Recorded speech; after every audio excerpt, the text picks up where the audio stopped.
From his early membership in the Black Panther Party to his founding chairmanship of the Harlem branch of the Black United Front to his denunciations today of police brutality, Mr. Barron has combined the forceful advocacy of the rights of African Americans, Latinos, immigrants, with the fight of the working class for such basic rights as universal single-payer health care and the availability of affordable higher education. Elected to New York City Council in 2001 to represent a Brooklyn district, which includes parts of New York, Brownsville, East Flatbush, and Canarsie, Mr. Barron has brought to that district much-needed resources such as schools, parks, programs for senior citizens. On a citywide level, he's been a powerful defender of CUNY students. At the same time, he makes it very clear that the problems that we face have to be understood as integral to the political economic system of capitalism. He is, of course, an internationalist, opposing imperialist wars and traveling widely to learn from the successes of countries such as Cuba and Venezuela. In the economic crisis that we are living through today, we are unfortunate to have with us, and so please welcome Council Member Charles Barron.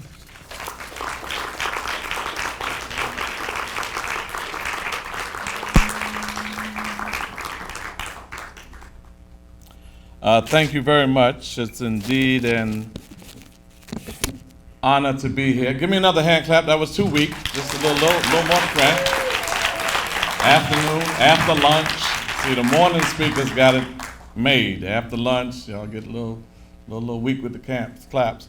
I wanted to also introduce who's with me today, who we call the intellectual engine of our movement, one who really knows this stuff, makes us look smarter than what we really are, and that's Mr. Paul Washington, who's been a long-time activist.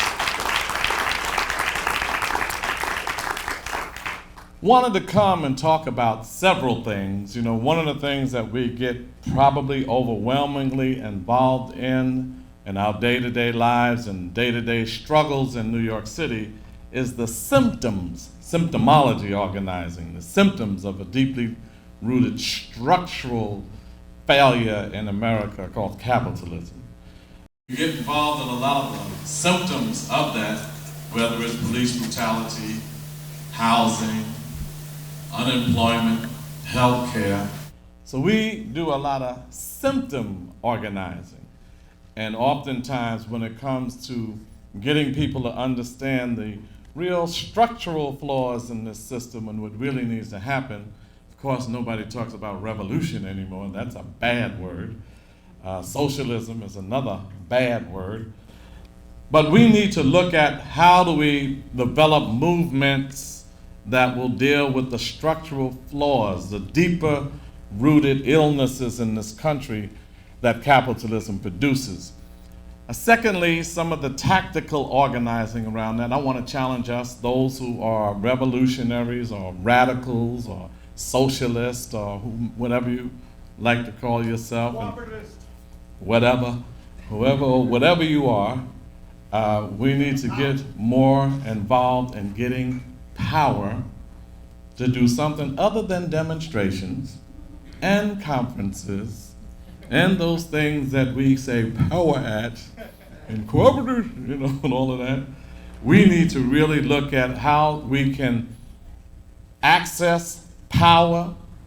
How do you seize power, maintain it? What is power? And what's the difference between power and influence? And then we need to definitely put that front and center. I know we have issues around race, class. Is it race? Is it class? Does race come first? Does class come first?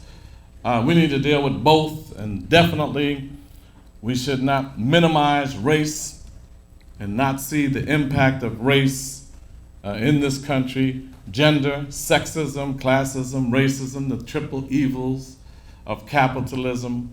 These are things that I think that we have to really focus on. But I wanted to challenge us today to look at electoral politics as a tactic, not a panacea, not an end-all, not this is the and only way that we're going to change this system, but as a way to effect change, as a way to deal with the question of power and the question of resources. How do we get resources to deal with the issues in our communities? I started off talking about symptomology, but that's real. In our community, the African American community, and probably many communities, there's always a balance, a challenge, a dual struggle. Struggle for survival and a struggle for liberation and for change and for radical change. The struggles for survival is where most of our people are.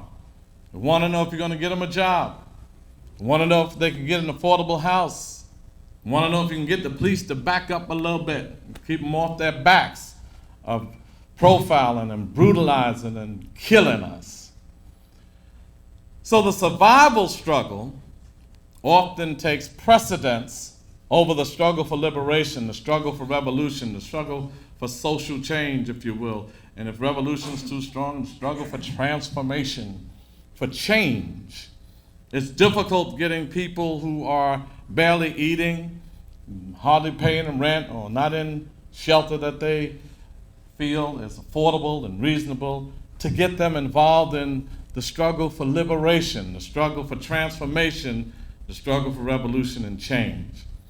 So it is our challenge as we move, as we are in the 21st century, how do we come up with those strategies and tactics that go beyond us preaching to the choir, preaching to each other, having rallies and conferences that we come to, and y'all probably know everything I'm about to say and have said it before yourself, and we'll go on and say it at another conference, write another book, read another book.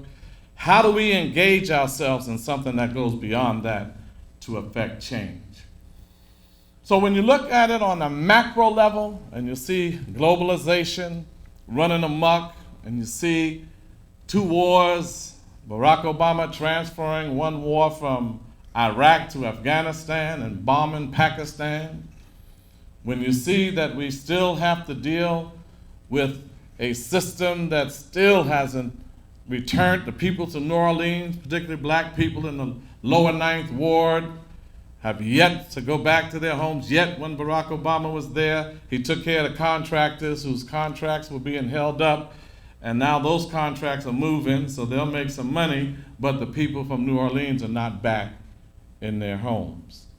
So when we look at those grand issues, when we look at the issues of health care, they're no longer talking about single-payer, Medicare for all system, but some kind of public option that won't be a real option, even if they get the public option, and they probably won't even get that. So what comes out of there is probably going to be some pseudo-reform where the insurance companies will continue to make billions of dollars off of us being ill, and where the masses of American people still won't be able to afford any quality health care. This is what we must impact. This is what we must begin to organize around and have impact. And that's why I say electoral politics is a way, a tactic that can be used. When I got elected to the city council, people tell you all kinds of things that you have to change to get elected. You have to change once you're in office in order to extract things from the system.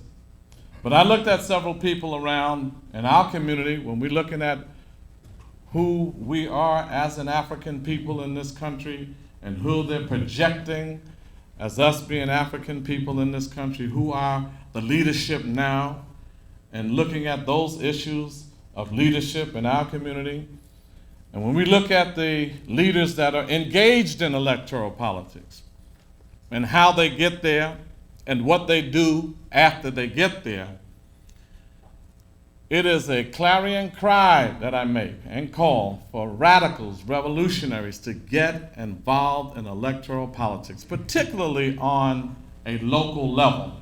You know, I run into some people say, I'm not going to be involved in the ruling class parties, those Republicans and Democrats. I'm not getting involved in the system. We have to have an inside-out strategy. You go ahead inside. I'll be outside. There ain't no outside. All of you are inside. All of you are paying taxes to capitalism, well, I think. So you wouldn't be sitting here.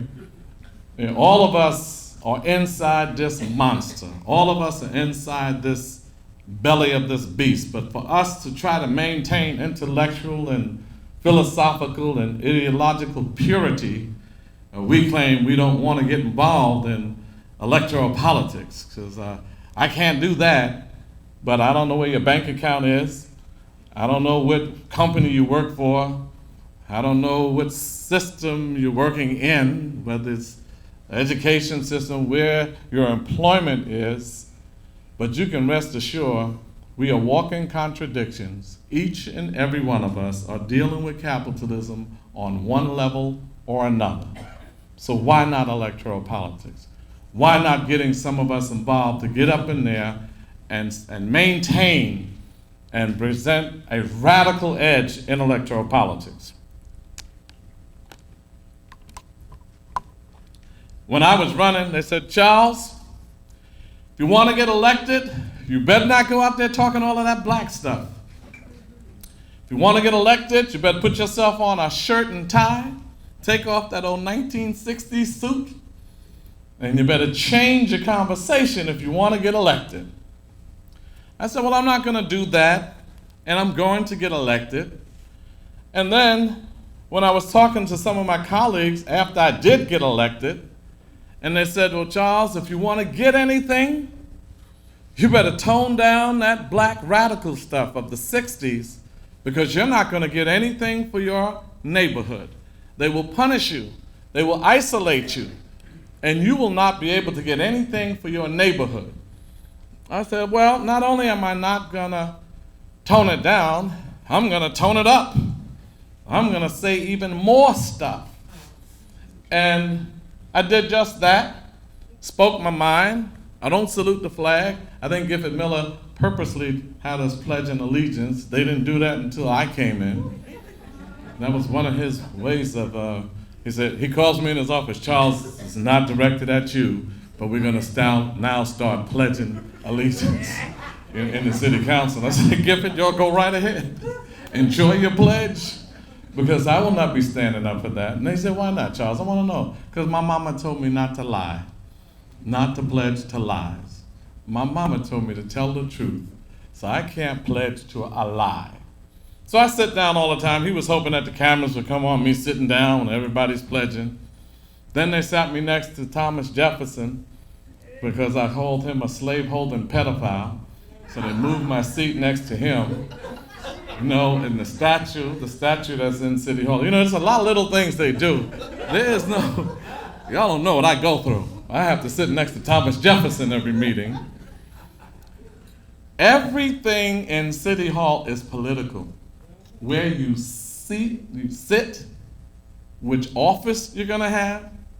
And the reason why a lot of council members are spineless, and the reason why a lot of the state assembly people are spineless, because there's no democracy. It's the dictatorship of the speaker. The speaker determines how much capital money that you're going to get for your neighborhood. You can get anywhere from $500,000 to $5 million. The speaker determines who is going to be chair of what committee. The speaker determines how much expense money you're going to get for programs in your district. Except for seniors and youth, we all get $108,000 for seniors and $151,000 for youth. But there's another category called local initiatives, and if you're good with the speaker, $200,000, $300,000. If you're bad with the speaker, $80,000. If the speaker's afraid of you, like me, $130,000. That's the game they play. But, see, I want to say this, and I want to talk a little bit about Barack Obama and the impact and the economics and what I think we need to do around these budgets, especially the budget time, and what can be done, what can be a radical approach to dealing with this budget, this $3.6 trillion national budget, a $131 billion state budget, and a $60 billion city budget. You know, New York City's budget, would you believe, is larger than 48 state budgets in the United States? A city budget. New York City's $60 billion budget is larger than every African country's budget, larger than every Caribbean country's budget.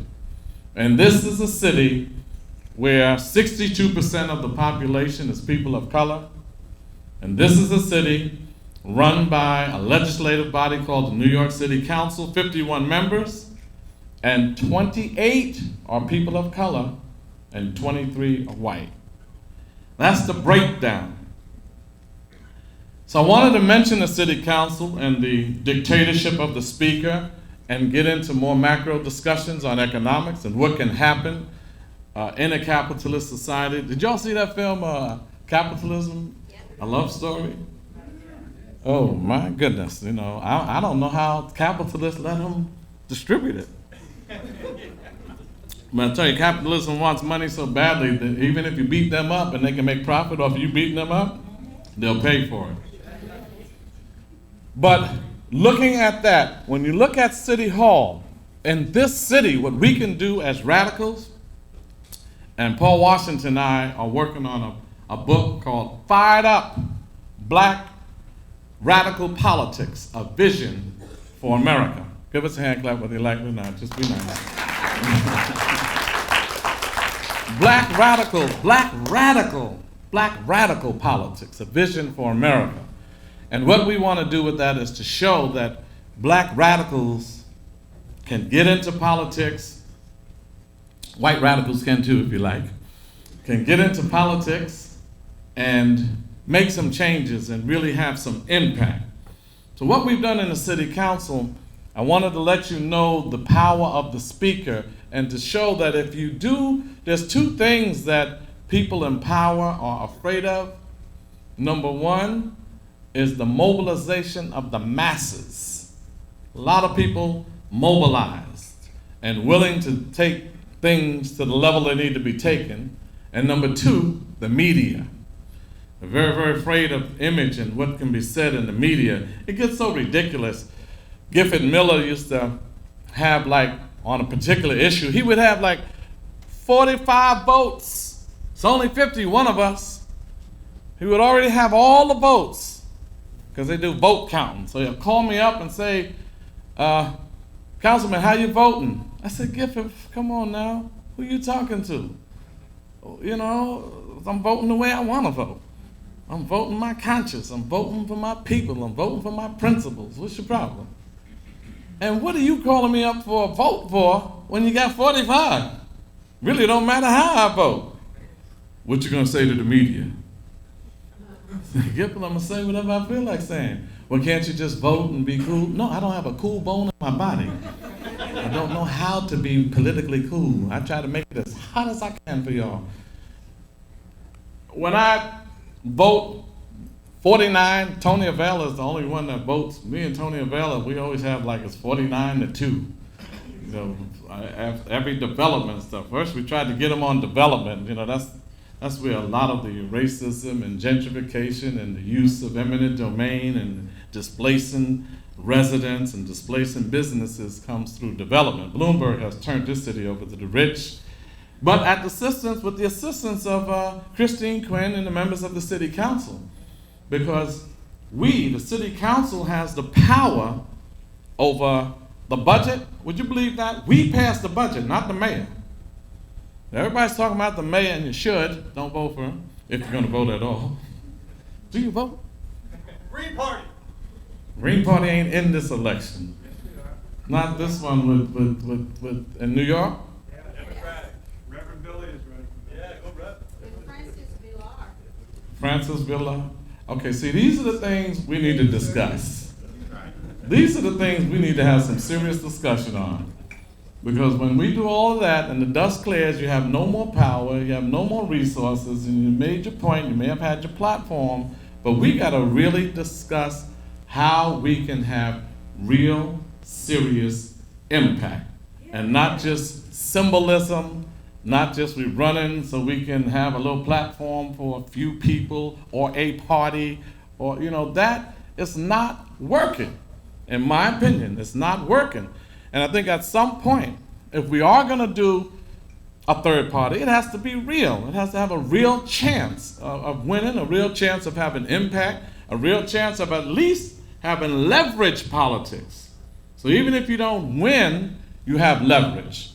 But in any event, point I was trying to make is that within this whole structure on power, the ability to act in your own best interest, power, ability to make decisions that will impact you directly, influence is when you have to persuade people in power to make decisions for you through demonstrating, screaming, and hollering, and whatever you're going to do. But to have actual power in the city council passes the budget. The city council passes all land use matters. It has control over all of the city-owned land and what's to be developed on it. If there's any rezoning to be done, the city council passes on that. And of course, laws. Bloomberg, as bad as he is, and he's horrible for so many reasons, did not change the term limits law. The city council did. He influenced them, twisted arms, bought people off to get them to vote, 29 of them in his favor. But once again, if we had more radicals in the city council, and if you can get in through the Green Party, Purple Party, any party, do it. But get in, and don't just be running just to be running. If we can get more of us in these positions, you would be surprised how much of it can change and how much we can build a movement, a radical movement in politics. I want to mention a few people, and I want to continue on the city council, and then I'll be finished in a few minutes. Chokwe Lumumba, who is a revolutionary nationalist and member of the Republic of Africa and the Malcolm X organization he was very, very closely associated with.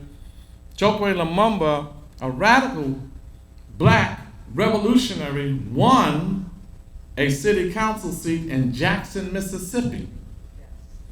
Jackson, Mississippi. Cynthia, that's right, you can clap for that one, go ahead. In Jackson, Mississippi. Cynthia McKinney. We got to get her back in office. Her and I talking, well, y'all try Green Party. We got to get any party to get her back in office. In office. Cynthia and I are talking now about how she can get back in Congress. We need her back in Congress, especially now. How many people are going to go to Palestine, and how many people are going to champion those causes that's in this system? Cynthia was a real champion. We got to get her back in office. We can't let her stay out there because we need her voice. We need her fight. And we have several across the country now, and that's what our book is going to focus on, how we can get radicals in office to affect change and to still be radical, not so you have to be cool to get in, and then after we get in, then we're going to do it. No, you got to be hot and radical, bad, mean, getting in, and after you get in, continue. And you can produce. They said to me, some of the people that said to me, you got to calm down. You got to be cool. You can't be too this and to that.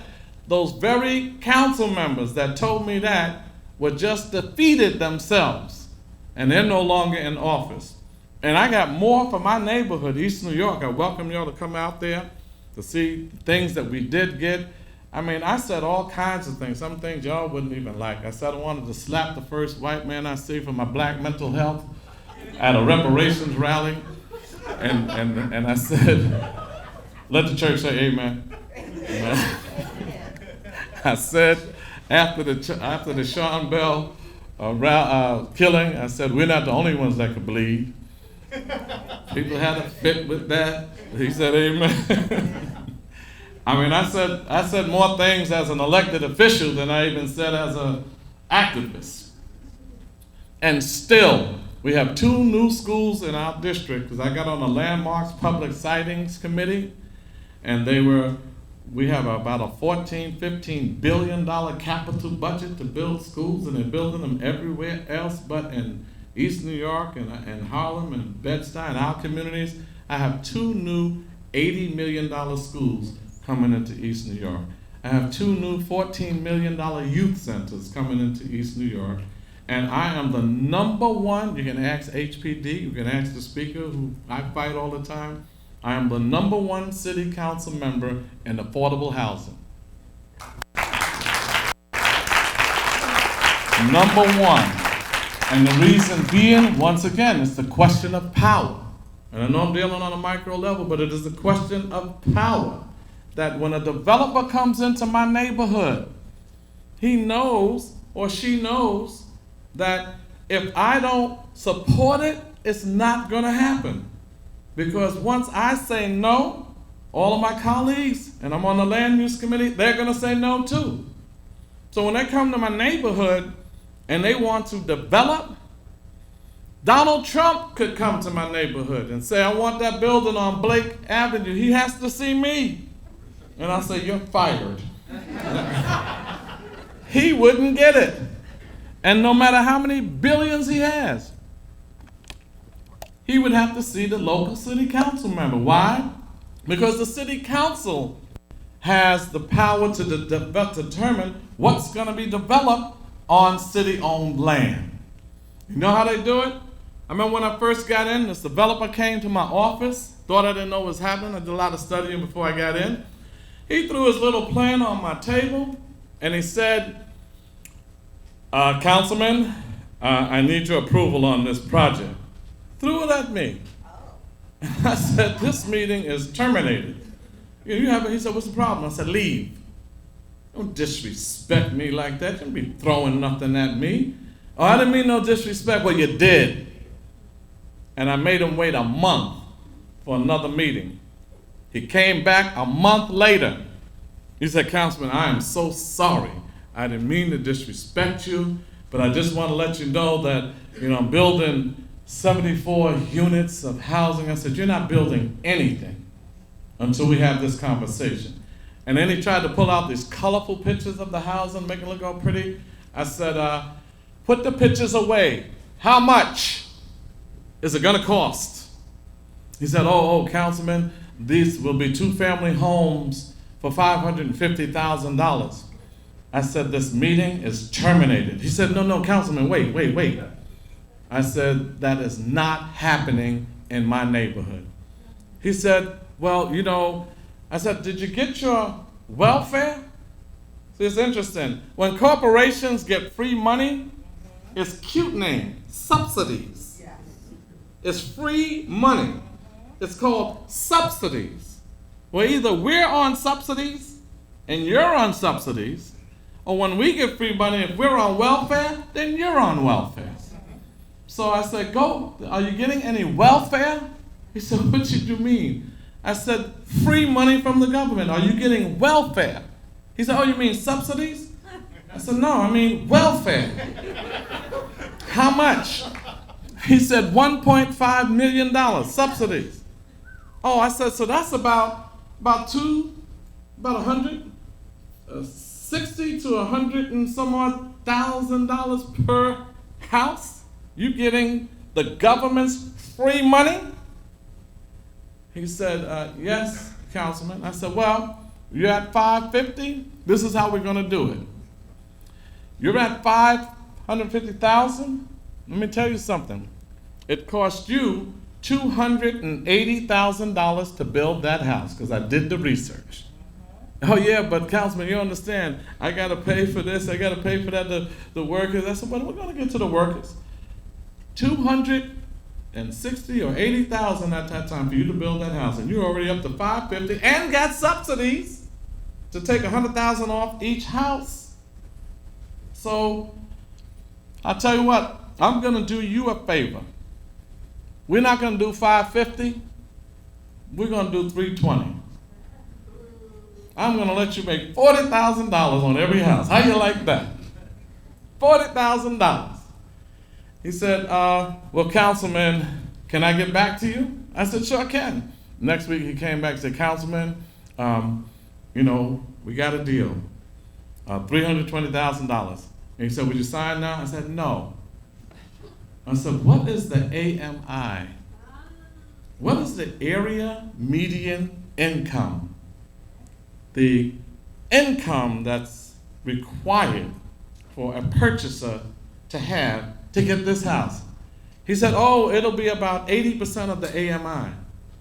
I said 80% of the AMI, 80% of the area median income for New York City is about $56,000. New York City's AMI at that time was 72,000. It's about 76,000 now. So 80% of that is 56,000. I said, do you know my neighborhood AMI? Do you know the neighborhood AMI of East New York? $26,000. So you're gonna come into my community. First you wanted to charge $550,000 and then you wanted to do 80% of the AMI. Now that I got you down to 320, you're gonna come in with 80s. I said, that's not gonna happen. He said, Councilman, then what do you say? I said, about 50% of the AMI. Family of four making 35 to 40,000. He said, all right. Now will you sign? I said, no. Who are you hiring to do the work? And I'm not looking for jobs, I'm looking for the contractors. Yes. Who's gonna do some of the subcontracting? Because I know you are a GC, you're a general contractor. Who's gonna do the subcontracting? Because then we'll hire our own folk, but we got the contracts. Make long story short, when he finished, I had jobs. That's affordable housing. That's how you keep housing affordable. You don't let them come into neighborhoods and tell you that they're gonna do 80-20. That's the plan now in most neighborhoods, 80-20. 80% luxury, 20% affordable, and that 20% is 80% of the AMI. Give me a hand clap, that was deep, and I'm moving on. You want to make a point. I'll let you know when I get deep, just in case you miss it or you don't think so. So just be nice. Housing, that's how we have to battle housing. So we can march against affordable housing or for it. We could scream for it, we can write heavy stuff about it, but if you have no power, to do something about it, then no matter how much we scream and holler, they're gonna gentrify our neighborhoods, they're gonna come in with housing that's more luxurious. They're building over the Museum of Modern Arts, a 70-story building. It's gonna be as tall as the Chrysler building. Right over the Museum of Modern Art. They're coming in with all kinds of plans to do this neighborhood. That's why economically, we can't just have a deep analysis and critique. We have to be involved in a radical way that we can alter the economic plans of this city within the next 10, 20 years, or else working class families, poor, black, struggling, Latino, Asian families, you could forget it.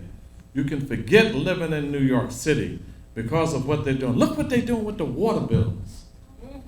Yes. You know, this place is insane. Water and electricity should be free. It should. Water and electricity should be free. And they can do it. They can do it. You know, I was in the speaker's office the other day, and they said, Charles, you know, you're always out there talking about the speaker, talking about the system, that. What would you do? What would you do if you had a $5 billion budget deficit and you had to balance the budget? What would you do? I said, please give me that speaker's job. I will show you. You give me that speaker's job. I'm telling y'all, it is not difficult to balance a budget. There's but a few things you can do to balance a budget, no matter how large or small the budget is. One, you either raise revenue, you have to get more income. Two, you have to cut your spending. They do good at that. Three, you have to borrow. Four, you're going to have to sell off some of your assets, property. There's not but so much you can do, whether your budget's $100 or $100 billion. These are the things that you balance a budget. So we had a $60 billion budget last year. We had check this out, the budget that I voted against was the year we had a $3.2 billion surplus. And they wound up cutting social services, cutting programs, and I mean, we were bleeding, the cuts were so deep. Daycare centers, youth centers, senior citizen centers, cutting us down, unemployment was going up. Black men was unemployed to the tune of 50%. And don't be fooled by unemployment figures because of the way they compute them. They count on people getting unemployment insurance or benefits. So if you're not getting any unemployment benefits, you're not counted. That's like half my neighborhood. So we say the way you figure the unemployment stuff is those who are not in the workforce. Not in the workforce. So if you come out to East New York and we got 60,000 people in my district that are 18 and over eligible to be in the workforce, and you got 33,000 people working, then nearly 50% of your people are not in the workforce. Whether they're receiving uninsurance benefits or not, they are not working. Those are the people unemployed. Some people have never got into the workforce, and they will not be counted. So when you look at those figures in our neighborhoods, if it's 14, 15% by those who are receiving unemployment benefits, you know it's at least 40%. It's 30 and 40% unemployment in our neighborhoods, and in many areas it's 50% unemployment. So when we look at those kinds of things that's happening in our neighborhoods, and when we look at how we can balance this budget, if you got, and you can do this easily, the mayor and the city council put away $2.5 billion in a so-called healthcare retirement plan. It is bogus. It sits there. Because you know when you pass the budget, you're not supposed to have any money that's not targeted to something. That's why the speaker funded programs that didn't exist. And she's still speaker. Right. Funded programs that did not exist. It's common practice for speakers to fund programs that don't exist so that they have money after the budget is passed to buy off the other city council members for votes. See, they can't set money aside. All $60 billion has to be earmarked to something when we pass the budget. So they had a nerve to call it the Veterans Affairs Fund.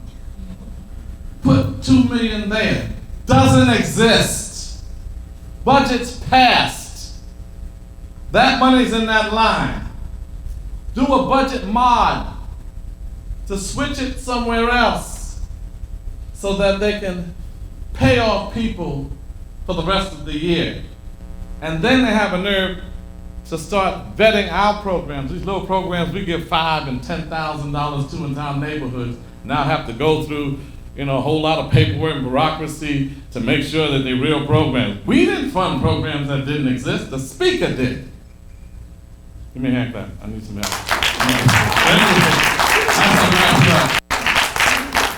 So when we get in, this is why we have to get inside and mix it up with them and don't let them get away with this stuff. It's better that you're inside handling that. Stay radical, stay progressive. I even spoke, they had the Cranes business thing and I had all of the Con Edison and all of them there. And I said to them, they said, Councilman, so what do you think some of the business solutions are? I said, we should nationalize Con Edison.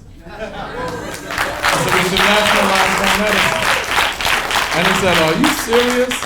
Are you trying to say that we should be a socialist society? I said, absolutely. Absolutely. And we could incrementally get there, because I know y'all can't take the shock. We can incrementally get there by nationalizing Con Edison. Nationalize them. They should not be making profit off electricity. Nationalize them. Nationalize them and give it back to the people. Then the one that really would get me thrown out of the country, nationalize the automobile industry. Nationalize it. See, we should call for some nationalization, because they do little things like that. Remember OTB? Yes. The city used to own OTB, so they know how to do it. They just, follow that pattern and start nationalizing some industries. Because we should not, as socialists or communists, let me not even get into the labels, I don't know who's who out here, but whatever you are, other than any capitalist here? All right, now, as I was saying, there's things we gotta do to get them there. So I'm a firm believer that revolution can and will happen in America. And I'm a firm believer that capitalism is a failure. It never has worked, can't work, won't work, and we can change this system radically. And I want to see it in my lifetime. People said, oh, that's not even real. Listen, we can make some real things happen. I believe it can happen. And I'm very optimistic about it. You know, like people say, hey, well, you know, it'll never happen, not in your lifetime. We'll see. Because this stuff is not working. It's not working. You know, here's the dilemma we're in. If Barack Obama is successful in stabilizing this economy, we're in trouble. Because successful means he'll be patching up capitalism, trying to fix it. They said we're in a crisis. For black people, we saying, what the hell are you talking about? We've been in a crisis. When y'all thought y'all had it good, we were in a crisis. It's not us. We're in a constant state of crisis. So, I mean, people say, oh my God, the economy. We saying, what are they talking about?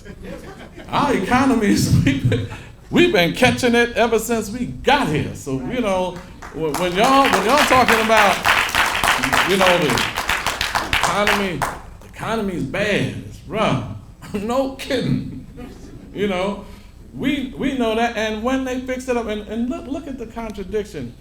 There's a good book out called The Shock Doctrine. You know the time? Disaster capitalism. What a game they play on you.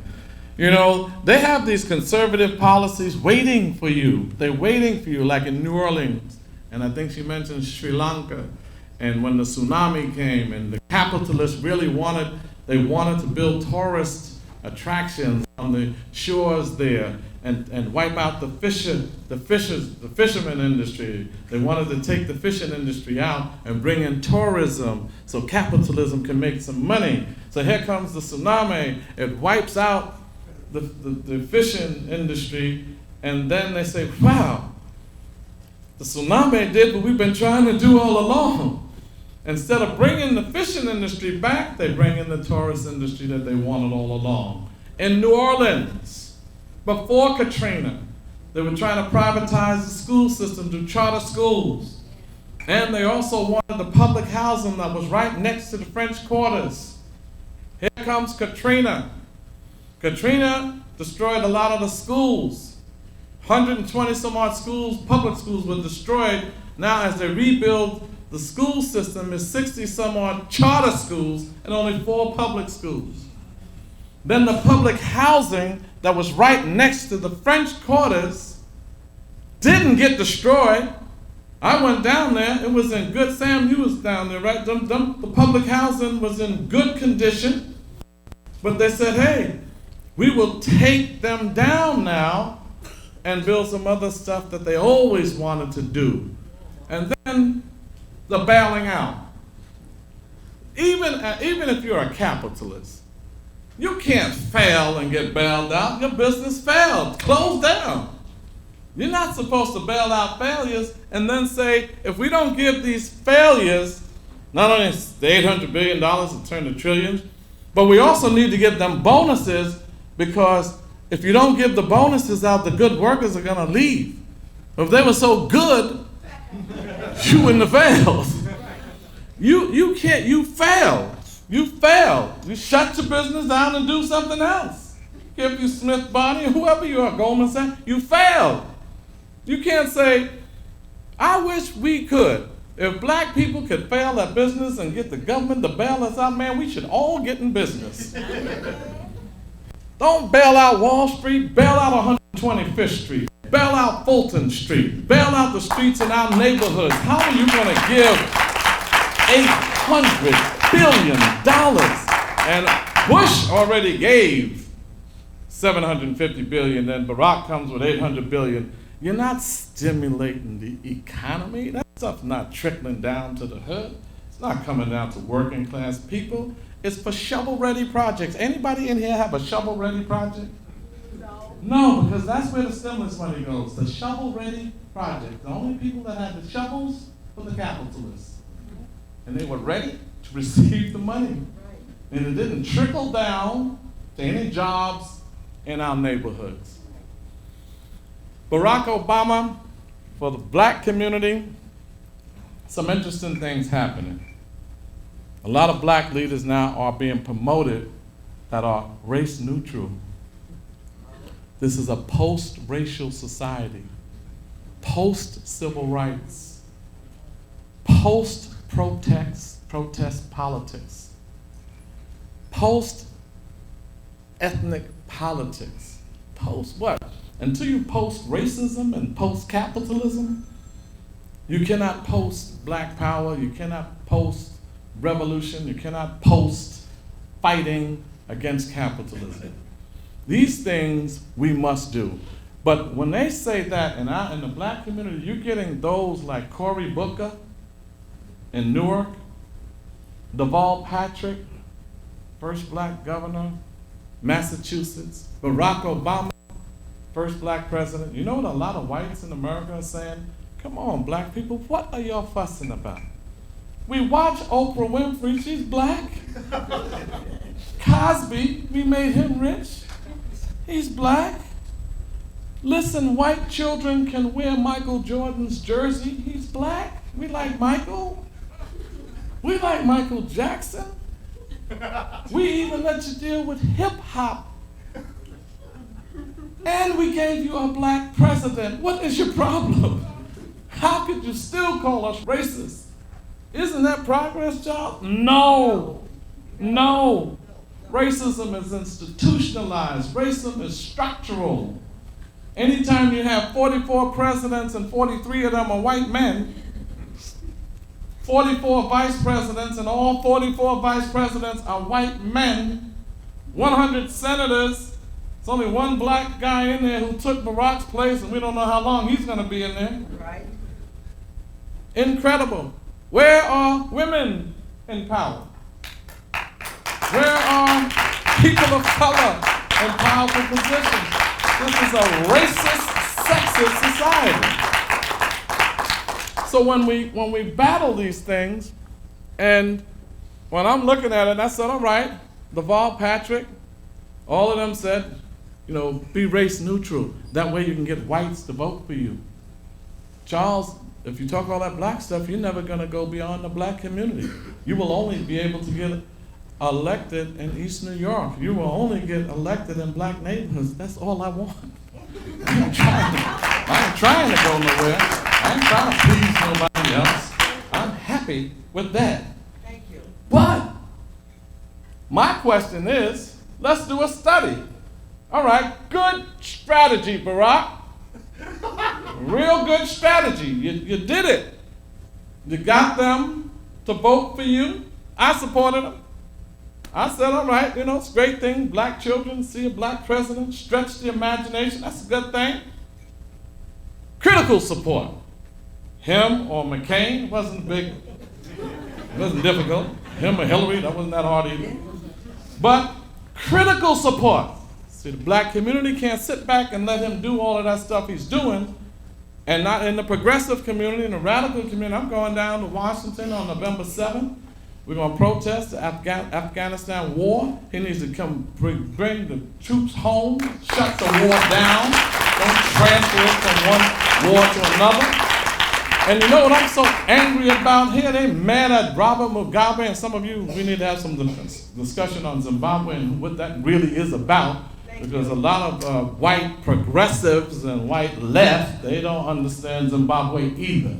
I got beat up by white leftists because of Mugabe. Everybody has their issues. No one's perfect, but y'all don't even know anything about it. Most of the people that criticize Mugabe don't know anything about Zimbabwe or its history. That's right. Clueless. Here is a man who in 1980 united Patriotic Front, united to beat Britain. Now I find this interesting. 1976, Reverend Herbert Daughtry, Paul, and myself protested against Ian Smith. Y'all know who Ian Smith is, right? Yes. Murderer of black people, killer, colonizer, stole our land, and called it Rhodesia after Cecil Rhodes, who was another murderer, a big English businessman who took the gold of Zimbabwe, the diamonds of Zimbabwe, and they named that Rhodes Scholar after him. That's blood money. Right. You don't know about the Rhodes Scholar. There's Cecil Rhodes, and then Ian Smith, a murderer, comes to America invited by Jimmy Carter. Right. Everybody loved Jimmy Carter, and Ian Smith comes. So he comes, and Jimmy Carter was taking him to a play on Broadway. A murderer of black people. We protested. Some of us got roughed up by the police. We said, you can't do this. This is a murderer. Here comes Robert Mugabe. They have a guerrilla war. They win. Britain says, all right, we've had enough, white oppressors. When they know they're going to lose, they negotiate. And worse yet, they'll grant you independence. Oh, we're going to give you independence. They're giving us nothing. They took it. They went to Lancaster House in England, and they sat down and said, all right, now that we won, we're going to be in power. How will we deal with the land question? Malcolm X said the basis of freedom is land. Right. Land is the basis. Yes. You don't have no land, you're not free. Right. So they said, we got to get the land back to the Africans. So what Mugabe said, how do you suppose we do that? They negotiated it, and they said, willing seller, willing buyer. If the white farmers who own 90% of the land, most of the white farmers in Zimbabwe own 7 and 8 farms, some of them 10 times the size of Central Park. That's right. They said if they're willing to sell it, Britain will buy it and give it back to the African. That's land reform. Well, Robert Mugabe said, I ain't crazy about that, but fine. He allowed that for 20 years, from 1980 to 2000. Nobody called Robert Mugabe a name. They had nothing bad to say about him. Willing seller, willing buyer. The farmers still owned 90% of the farms in Zimbabwe, and Robert Mugabe was fine. You know when he became a villain, a dictator, a despot, all of this stuff? In 2000, when he said, this is not working. And he was under pressure from the brothers and sisters that fought with him and said, look, you don't get our land back, we're going to take it. And blood is going to spill. He said, all right, I'm changing the policy. One farm, one farmer. You got 7 farms, take the one you like best, because I'm taking the rest. Then Robert Mugabe was a dictator, a terrorist. Can you imagine George Bush said he was violating African people's rights in Zimbabwe? George Bush was concerned about black people dying in Zimbabwe? George Bush? And let the people die in New Orleans, but not Zimbabwe. When he changed that policy, here come the BCC, the British BBC. That they came, Western press hit him. So you know what I did? I said, you know what? Since y'all confused about Zimbabwe and Robert Mugabe, I went to Zimbabwe. I had a fact-finding mission. Y'all said all of this stuff. I went to the farmers and I asked them, I said, how did you justify keeping our land? They said, we loved our president for 20 years. And so they started taking the land back. I went to the Ambassador Reynolds, and I said, Ambassador Reynolds, what's the biggest problem in Zimbabwe? He said, drought. I said, what's the second biggest problem? He said, AIDS. I said, what's the third biggest problem? The devaluation of the currency. Because capitalism and imperialism was strangling. That's what they do. When it's a Castro or when it's a Hugo Chavez, or a Robert Mugabe to try to strangle the economy. They cut you off from the World Bank and the International Monetary Fund, hoping that your economy will crumble so your people will say the revolution didn't work. And then they bring in the saboteurs and those who destabilize the revolution. Just rethink Zimbabwe, revisit it for those of you who don't understand the history. Today, South Africa, under Mandela and ANC, 80% of the land is still owned by whites. And Robert Mugabe, 80% plus owned by the Africans now in Zimbabwe. 80% plus. So I'll end it with this. I do believe we can win. I do believe that we can make some radical changes. I do believe that you should get in electoral politics where there's power, not symbolic runs, but runs that we could win. And if you could win it through an independent party, do it. If you got a registered Democrat and strategize to get it like that because 90% of the area is Democratic, do it. Because then we can get in, then we can have some power, then we can make some decisions and fight for structural change. It is then that we can also, while we talking about our ideology and our philosophy, you can also meet the needs of the masses that are suffering and need jobs and need houses. We could do this, y'all. I just wanted to say power to the people. Amen. Keep the struggle going. Forward ever, backward never. We will win. Thank you very much.